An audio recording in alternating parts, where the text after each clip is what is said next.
some people are supporting my bill, but some fear even to talk about it because of their personal problems. But I have prepared a statement for you, which I can use to go through. One of the propositions I'm putting forward is that the leader of opposition must be elected by other members of the opposition. I am suggesting that the opposition party with the largest numerical strength will produce 3 people. And from those 3 people, the greater opposition to elect 1. I am sure people were scared, thinking that probably I'm taking away the power of the opposition, of the biggest opposition party, to produce the leader of opposition. That is not what I'm doing. I am simply strengthening it. I'm simply widening it. I have also seen people saying that, this Lumu now is being supported by the government and the president. Whoever is thinking like that, if it's not shallow, is only myopic. Because we have been here in Parliament, we went to our constituencies and we are elected from there. That is the capacity we can use even to fight to get the right person to be the leader of opposition. So I don't want people to reduce this bill, to reduce it to one person. I have even heard other people saying that you were now fighting the leader of opposition, Senyonyi. I want to tell you, members of the press, if I have known Honorable Senyonyi properly, it is only 2.5 years or 3. So I have not gotten any grudges with him, and I wouldn't even have reasons of fighting him. If there are people fighting him, I'm not one of them. I have also seen some other leaders saying that now Lumu is being used by the president to bring in a bill which will allow the parliament to elect the president. Whoever also said like that, I think he needs to go back to a law school, or if not be, I can be of help. That the article which provides for election of the president, if in case you want to amend it, it is an entrenched article. It needs a referendum. So when I hear a leader who says, now they want to use him so that elections can be done here, you should go back and read that article properly. If he or she cannot understand it properly, we can help. Or he can get a grounded advocate to help him understand properly. This is not the first time this kind of amendment is being brought to Parliament. This is actually the 4th time. I want to thank the FDC party. When Honorable Segona brought that amendment, it was the FDC which was the biggest party on opposition. They did not attack him, they did not abuse him, they did not malign him, they listened to him until his motion was defeated on the floor of Parliament. I don't know whether he was also now being used by the president.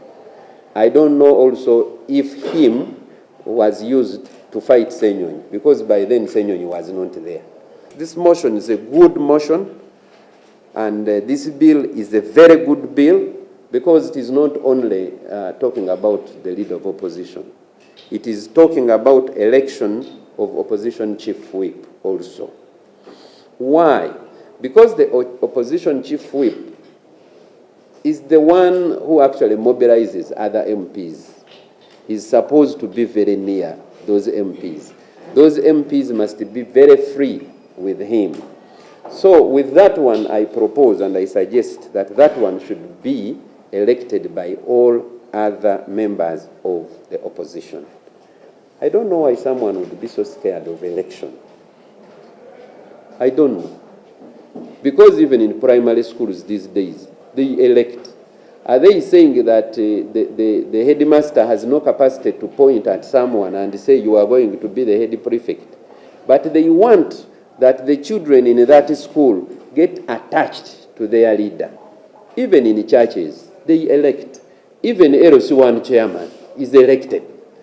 I don't know why people are dying over fighting against election.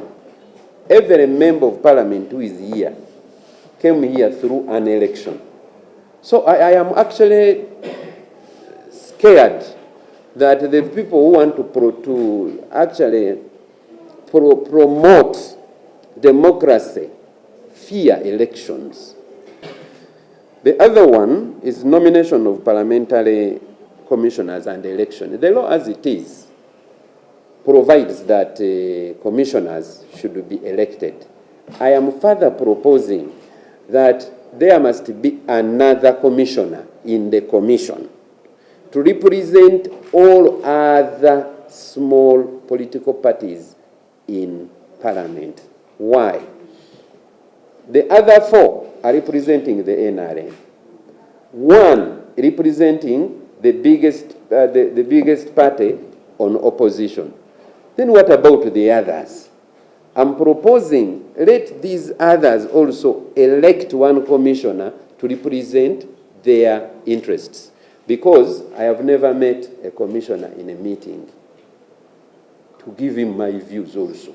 I have never met one. So if I have elected one, I will have access and tell him I am thinking like this. But commissioners sit somewhere, you can't even access them and do whatever they want to do. After doing, you quarrel. So I'm bringing a system how we can elect our commissioners so that everybody's heart is put to a position of resting. I am also proposing that if there is a national election, a general election, and the second run-up gets half of the votes of the winner, half or more, that person should go to parliament as an ex-officio member of parliament. Why?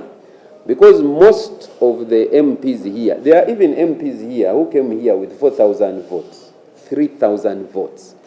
But you find a man who has been standing for president, he has gotten 3.8 million votes and is out of parliament. Then there is this one who has gotten 3,000 votes, is here in parliament.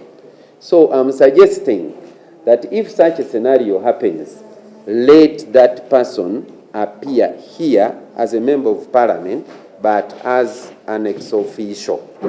That is one of my propositions. The other one requires amendment of the Constitution. I am proposing. Actually, this is the hardest, but they are looking at the easiest. The hardest is this one. I am proposing that I want the Constitution to be amended to include that the Deputy Speaker of Parliament should come from the opposition. That's what I want. I don't know why we are here. There are two sides. One is the opposition, another one is in the government. But all speakers are from one side of the government. What stops us from having a deputy speaker coming from the opposition? Someone must tell me about it. I think that would be the hardest, where people would be making all kinds of arguments, including those ones which are unnecessary. But they go to the cheapest because they want to make Ugandans that politics is a cheap thing. It isn't a cheap thing. It requires people to think, filtrate before they talk. I also propose that shadow ministers, after being appointed, they should appear in the opposition caucus for vetting and confirmation. The same should be done to chairmen and deputy chairmen or chairpersons of committees. Why should you represent us when we don't have a say? Because those people, the chairpersons of committees, are representing the opposition. If they are representing the opposition, let the opposition be involved in it. One might say, hey, but the government is not doing that. That is okay. We are not in government yet. When we go there, we shall also look at that problem. I want also to propose that the independent members of parliament should have their own whip elected by them. And they should stop to refer to them as opposition members of parliament. They are not. They are not opposition members. Why? Because when they contested against opposition parties. At the same time, they contested against the government, and they won. That means they are not on the opposition, and they are not on the government side. So you cannot tell me that now those are opposition. If they wanted to be opposition members, they would have joined some parties on the opposition. So now, I want that in the rules of parliament, it is included, and in the Administration of Parliament Act, it is included that these ones are called independents, not opposition members of Parliament, and that they should have a whip, whipping them, and so many other things which I'm still writing. In conclusion, therefore, those are just only 5, because I'm still drafting. But I have come to address you because I've heard people talking too much. There are these people which are referred to as Bajakuterembwa. And I was telling them, just don't release the rabid dogs.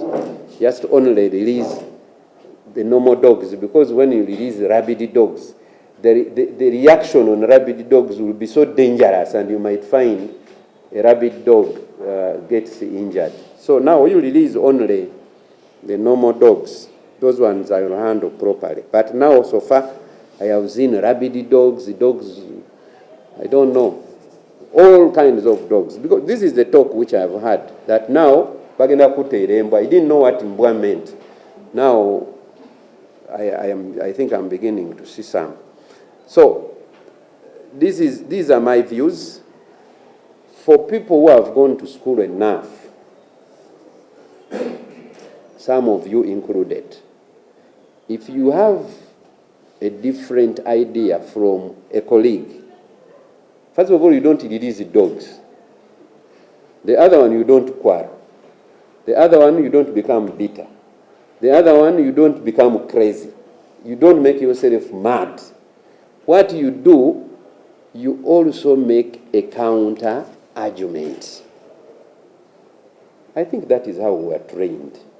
I don't know whether some people did not go to some schools to be trained that way. But if they can't, we still have trainers. Honorable Nsibambi is here. Honorable Segona is down there. They can help to train some people how civilized people behave. But if people are behaving like bushmen, it's an outdated way of behavior. I have also seen some leaders I sit with here. They know where I sit. They know my number. Now, instead of talking to me, you know, some people have now just started getting to know how to use these smartphones. Now they record. And when they record, they don't record properly. You find the nose is becoming too big. The mouth is now widening like a... They should now come to me, talk to me. I'm here. And I tell them what I'm doing. But when you use phones, sometimes the faces don't look good because you are doing a selfie. No, it is not good. So you come to me, I'm around, we can exchange ideas. Especially leaders, they should be able to talk to me. I'm always here. I normally come here. I don't know why someone goes to record or goes to the radio and abuse me. And why on the radio? I'm around. Why on TV? I'm here. You just come, we sit, we talk.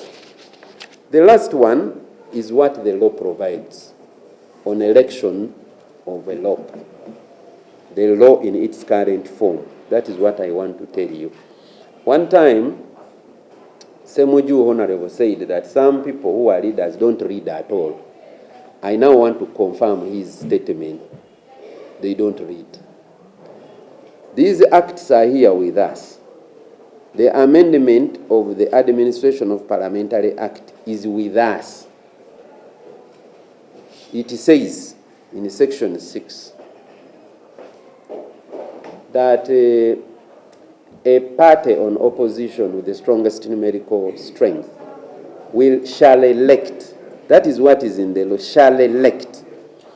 I am now asking you, because you people get a lot of information than we get. Where did the nomination of Mpuga take place to be elected a LOP in their party?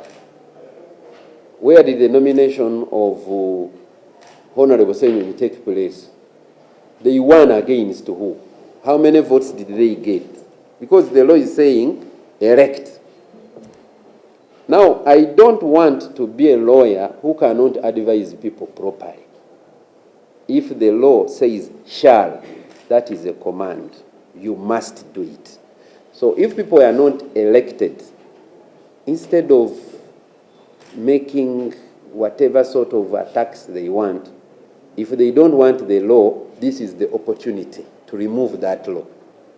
Because they can come to the committee, the Legal and Parliamentary Affairs Committee, when this bill goes there, and they make their strong argument against the law. And they also propose that remove those sections from that law. So I'm also helping them to be appointed the way they want, because they want to be appointed. So I'm helping them to remove the law so that they can be appointed legally by whoever they want them to be appointed.